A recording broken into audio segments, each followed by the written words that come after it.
Last time हमने पढ़ा STD, उसमें हमने देखा कि दो एट्रीब्यूट आए थे, एक आया था सिंथेसाइज एट्रीब्यूट, दूसरा आया था इनहेरिटेड एट्रीब्यूट। तो आज हम दोनों के बारे में पढ़ते हैं कि ये दोनों एट्रीब्यूट किस तरीके से क्या होते हैं और किस तरीके से काम करते हैं। बेसिकली एट्रीब्यूट क्या होता है, जब भी हम नॉन टर्मिनल को रिड्यूस करते हैं तो एक पर्टिकुलर वैल्यू देते हैं, वही वैल्यू को हम कहते हैं एट्रीब्यूट। तो पहला आता है सिंथेसाइज एट्रीब्यूट। फॉर एग्जाम्पल, एक एग्जाम्पल अभी फ़िलहाल ले लेते हैं कि E टेंस टू m+n है। ओके, तो हमने लास्ट टाइम भी डिस्कस किया था m+n।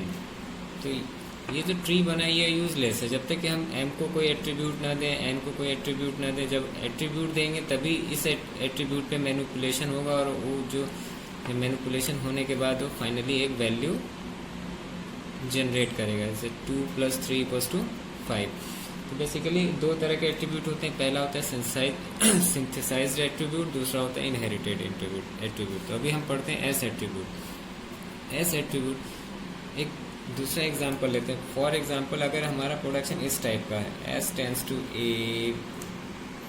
B C D, it means अगर ट्री के फॉर्म में लिखें तो इस तरीके से होगा A B C and D।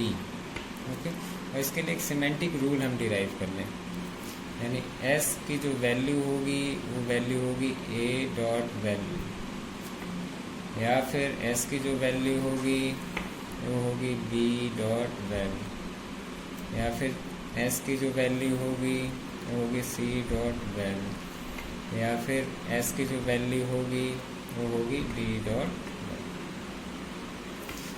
It means अगर हम ट्री को देखें तो S पेरेंट है, A B C D child है।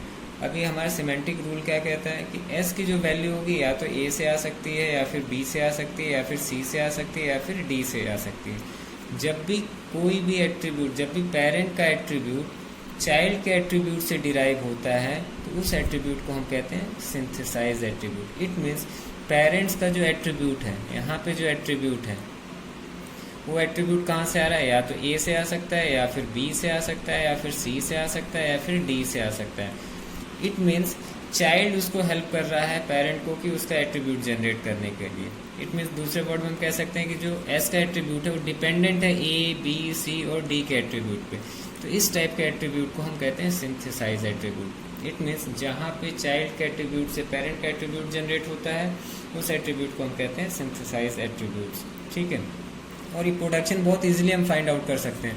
कोई भी प्रोडक्शन है उसका लेफ्ट हैंड साइड का जो नॉन टर्मिनल होगा उसका जो एट्रीब्यूट होगा वो हमेशा सिंथेसाइज एट्रीब्यूट होगा। It means left hand side का जो नॉन टर्मिनल होगा उसका जो एट्रीब्यूट होगा वो हमेशा सिंथेसाइज एट्रीब्यूट होगा। इट मीन्स इस प्रोडक्शन के अंदर S का जो एट्रीब्यूट होगा वो सिंथेसाइज एट्रीब्यूट होगा, इस प्रोडक्शन के अंदर E का जो एट्रीब्यूट होगा वो सिंथेसाइज एट्रीब्यूट होगा। बिकॉज E का एट्रीब्यूट किस पे डिपेंड कर रहा है, M और N पे। यहाँ S का एट्रीब्यूट किस पे डिपेंड कर रहा है, A B C D पे। तो ऐसा एट्रीब्यूट जो अपने चाइल्ड पे डिपेंडेंट हो उसको हम कहेंगे सिंथेसाइज एट्रीब्यूट। ओके, यहाँ पे हमने मेंशन भी कर दे रहा हूँ। N attribute is said to be synthesized attribute. Its value at a parser node is determined by the attribute values at the child node.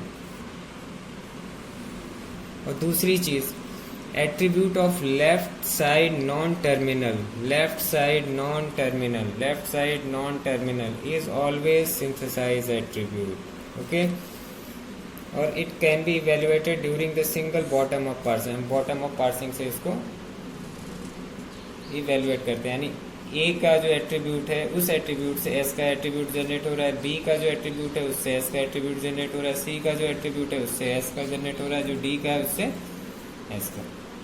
Next attribute आता है हमारा इनहेरिटेड एट्रीब्यूट। इसके लिए हम एग्जांपल ले लेते हैं पहले।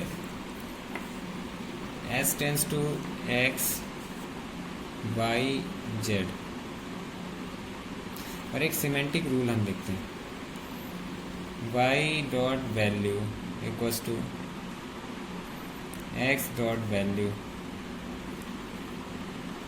y dot value equals to z dot value, या फिर y dot value equals to s dot value. It means y का जो एट्रीब्यूट होगा, यानी y में जो वैल्यू आएगी वो x से आ सकती है, y में जो वैल्यू आएगी वो z से ले सकता है, या फिर y जो वैल्यू लेगा वो s से लेगा। इट मीन्स y का जो एट्रीब्यूट कहाँ से डिराइव हो रहा है, या तो x से डिराइव हो रहा है, या फिर z से डिराइव हो रहा है, या फिर x से डिराइव हो रहा है। इट मीन्स y का जो एट्रीब्यूट डिराइव हो रहा है वो x डॉट वैल्यू से आ रही वैल्यू, या फिर z डॉट वैल्यू z से आ रही है, या फिर s से आ रही है वैल्यू। इट मीन्स y का जो एट्रीब्यूट का जो डेरिवेशन है वो अपने सिबलिंग से डिराइव हो रहा है, या फिर वो x से डिराइव हो रहा है, या फिर y से डिराइव हो रहा है, या फिर वो अपने पेरेंट से डिराइव हो रहा है। इट मीन्स कि अगर कोई भी एट्रीब्यूट अपने सिबलिंग के एट्रीब्यूट से डिराइव हो या फिर अपने पेरेंट के एट्रीब्यूट से डिराइव हो, तो वो वैसे एट्रीब्यूट को हम कहते हैं इनहेरिटेड एट्रीब्यूट। क्लियर? यहाँ पे मैं मेंशन भी कर दे रहा हूँ, attribute of the right hand side non terminal is always in inherited attribute. It means कि अब लेफ्ट हैंड साइड वाला क्या था, जैसे ये एस क्या था, सिंथेसाइज एट्रीब्यूट, तो राइट हैंड साइड में जो एट्रीब्यूट होगा वो होगा हमारा इनहेरिटेड एट्रीब्यूट।